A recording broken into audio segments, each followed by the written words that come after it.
শেখ হাসিনা দেশ ছেড়েছে প্রায় ৫ মাস অতিবাহিত হয়েছে পর অন্তর্বর্তীকালীন সরকার ডক্টর ইউনূসের দায়িত্ব পাওয়ার পর সাধারণ জনগণের ভূগোলের শেষ নেই। তাই তো ২০শে জানুয়ারিকে কেন্দ্র করে শেখ হাসিনাকে দেশে ফেরানোর জন্য কঠোর কর্মসূচি ঘোষণা করেছেন আওয়ামী লীগ।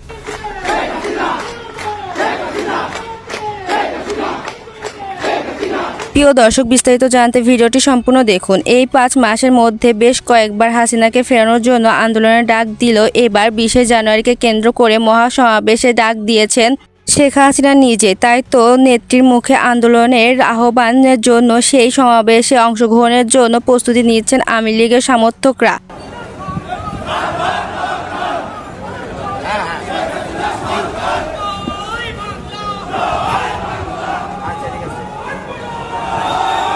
শেখ হাসিনাকে দেশে ফিরে নির্বাচনে অংশগ্রহণ করার দাবি জানিয়ে রাজপথে বিক্ষোভ মিছিল করছেন আওয়ামী লীগ। কেননা আওয়ামী লীগের এই দেশের কোনো বিকল্প নেই। ডক্টর ইউনূস আসার পর থেকে এই দেশে নানা ধরনের চুরি, ছিনতাই, ডাকাতি, বাজারে সিন্ডিকেট অপরিবর্তিত রয়েছে। এসব ঘটনার পরিপ্রেক্ষিতে ডক্টর ইউনূসের উপর ক্ষিপ্ত রয়েছে দেশের সাধারণ জনগণ।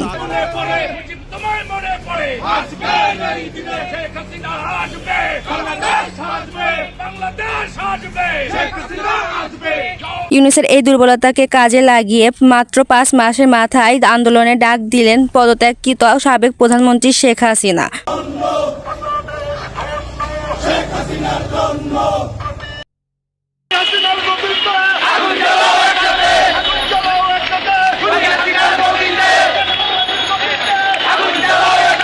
প্রিয় দর্শক, ২০শে জানুয়ারিকে কেন্দ্র করে আওয়ামী লীগের নতুন কর্মসূচির মাধ্যমে কি শেখ হাসিনাকে দেশে ফিরিয়ে আনতে পারবে? এই বিষয়ে আপনার কি মতামত তা কমেন্ট করে জানাতে ভুলবেন না।